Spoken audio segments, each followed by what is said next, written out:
Donc l'objectif c'était clair, hein, c'était de remonter les deux équipes. Il faut savoir que la Coupe de France ouvre des possibilités pour la Coupe d'Europe, donc ça on l'a raté.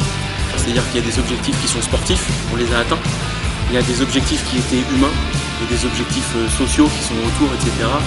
Et c'est là où la satisfaction que la plupart des gens ne voient pas, pour nous, elle est immense parce que sportivement, oui, on a réussi, mais il n'y a pas que sportivement qu'on a réussi.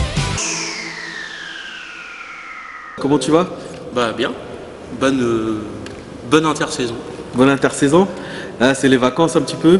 Non, pas du tout. Pas du tout? Non. C'est vrai? T'as encore beaucoup de boulot? Oui, j'ai beaucoup de boulot parce que c'est pendant l'intersaison qu'on prépare la saison. Même si en saison c'est chargé parce qu'il y a la compétition, il y a les compétitions, l'intersaison, il faut tout préparer. D'accord. Bah, on va rentrer dans le vif du sujet, hein, oui. Assez rapidement pour nos internautes. Bah, je voudrais d'abord que tu puisses un petit peu nous dresser, que tu fasses un bref rappel de la saison qui vient de se terminer, en général. Alors la saison qui vient de se terminer, il faut savoir que on est parti des échelons inférieurs par rapport aux autres années parce qu'on était rétrogradé sur l'équipe première, rétrogradation administrative pour l'équipe numéro 2. Et donc on est reparti sur des bases sportives, on va dire, plus faciles. Donc l'objectif c'était clair, hein, c'était de remonter les deux équipes. Le bonus, l'objectif numéro 2 c'était d'aller chercher le titre. Et ce qu'on a fait avec l'équipe 1 en N1 et avec l'équipe 2 en N3. Donc les deux équipes accèdent à l'élite pour l'équipe de N1 et à la N2 pour l'équipe de N3. Donc on retrouve notre niveau passé. Tu peux aussi rappeler le parcours en Coupe de France qui était pas mal? Alors en Coupe de France, effectivement, on a fait un premier tour à Vierzon où on s'est largement imposé face à une équipe de N2. Ensuite, on a reçu l'équipe de Caen qui a gagné la petite Coupe d'Europe. On a gagné 5-3. Et ensuite, on a battu Angers, qui est aussi une des grosses équipes du championnat élite. On était présents, c'est vrai. Et ensuite, on est tombé sur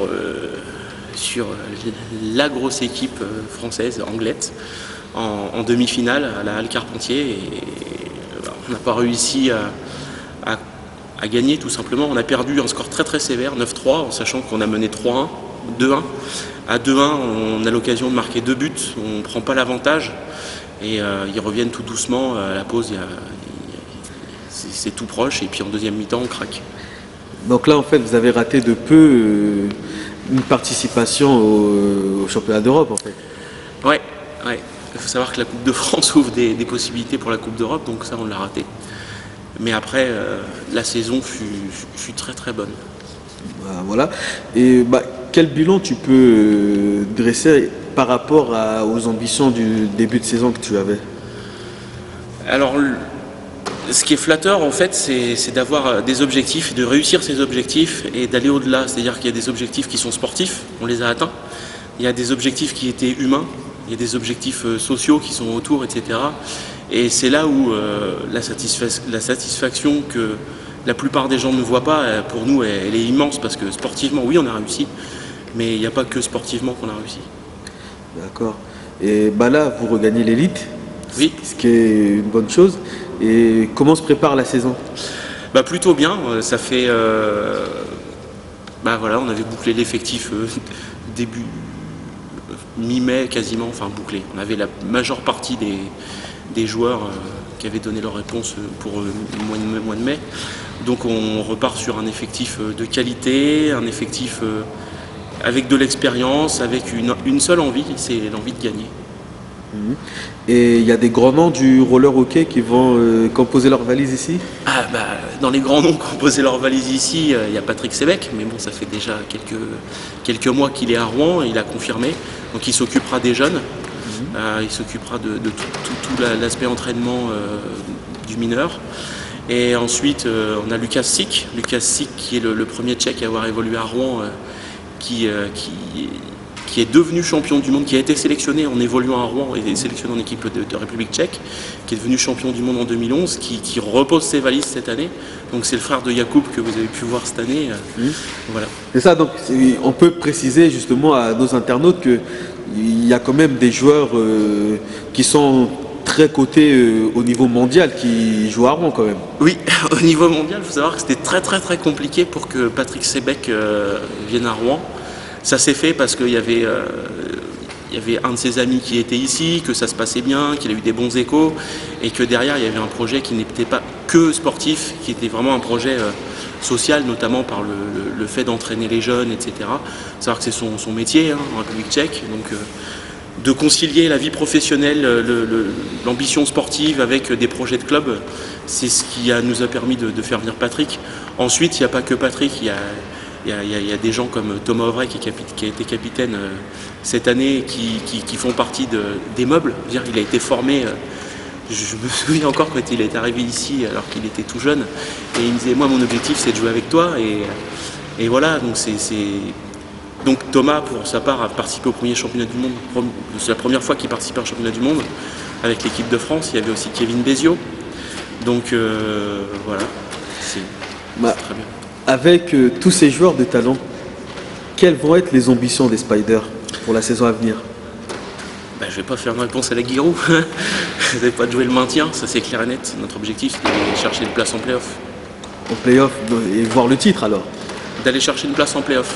Après, les play-offs, on l'a vu cette année à Garges par exemple, match très compliqué sur un sol très compliqué. Et des playoffs, c'est des playoffs quoi. Donc les playoffs, c'est quoi? C'est les 6 premiers. Les 6 premiers. Donc en fait, dans les 6 premiers, on a les 2 premiers qui sont directement qualifiés, et ensuite on a la place 6 à la place 3 qui font un premier tour éliminatoire. D'accord. On voit le club, même s'il est jeune, il se développe quand même à une vitesse grand V. On voit pas mal, déjà avec les différentes disciplines, que ce soit le roller hockey, roller derby et tout. Et il y a des bruits de couloir qui disent que vous allez disposer d'une nouvelle infrastructure. Qu'est-ce que tu peux nous dire par rapport à ça? C'est pas des bruits de couloir, c'est officiel depuis hier. Donc on va pouvoir jouer nos matchs à la Halle Saint-Exupéry. Savoir qu'en 2006, il y a eu le championnat d'Europe. À l'intérieur ou... À l'intérieur, oui. À l'extérieur, on pratique déjà. D'accord. Mais savoir que l'extérieur, c'est du goudron, donc c'est surtout notre pratique loisir qui s'effectue là-bas. Mais là, on va pouvoir bénéficier donc de la halle à l'intérieur, du gymnase. On pourra installer notre sol, notre balustrade et faire des matchs dans un complexe sportif digne de notre niveau. Et qu'est-ce que ça va changer pour vous? Ça peut changer beaucoup de choses. Il y a d'abord l'impact vis-à-vis des joueurs, c'est que les joueurs arrivent dans une salle de sport. Ici, on avait l'impression à la MJC de descendre dans une cave. Le public qui venait ici, les partenaires qui venaient, ils assistaient à un match, ils étaient dans des tribunes rudimentaires, et là, ils vont pouvoir arriver dans une salle le même standing que la salle Suzanne Langlaine où on a fait quelques matchs, où on va arriver dans une salle de sport. Et l'image n'est pas du tout la même. On va franchir un cap qui est, pour nous, pour le club, un cap déterminant dans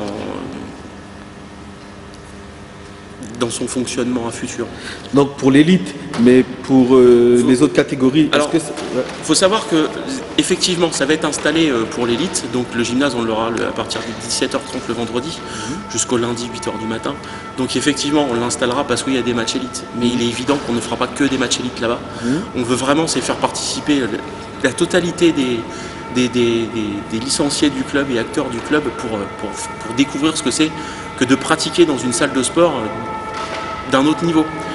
Et nous on a des entraînements ici le samedi. Effectivement ceux qui s'entraînent ici le samedi pourront bénéficier de la Halle Syntex, pas tout le temps, parce que je veux vraiment c'est que tout le monde puisse en profiter. On a des entraînements toute la semaine, donc il ne faut pas que ce soit que ceux qui s'entraînent le samedi qui bénéficient de la Halle Saint-Exupéry, mais aussi tous ceux qui s'entraînent en semaine.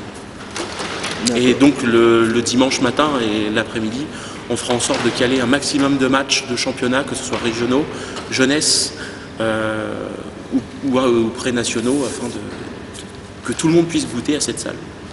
Donc il faut savoir qu'il y a eu le championnat d'Europe organisé en 2006, championnat d'Europe des Nations organisé en 2006 à la Saint-Exupéry sur 3 jours, et qu'il y a une vidéo actuellement sur notre site spiders.fr, donc la première news, où vous avez un bref aperçu de ce que ça peut être le roller hockey à Saint-Ex. D'accord. Et tu peux dire peut-être un petit mot pour attirer justement, vous êtes basé sur Rouen, attirer des Rouennais encore, parce qu'il y a de la place maintenant. La Halle Saint-Exupéry, ça va vous permettre d'attirer plus de monde. Et qu'est-ce que tu peux dire à toutes ces personnes qui pourraient être intéressées? Ce qui aurait été mieux, c'est pas que ce soit moi qui le dise, mais des gens qui viennent voir. Parce qu'en fait, il y a beaucoup de gens qui me disent après coup qui ne pensaient pas qu'on pouvait procurer un spectacle comme celui-ci et que voilà, donc ils me demandaient c'était quand le prochain match, quoi. D'accord. Donc pour venir voir les matchs, vous regardez le site. Le premier, ça sera le 22 septembre contre Amiens. Voilà. Et la reprise de l'entraînement, elle est prévue pour quand? Entre le 12 et le 14 août.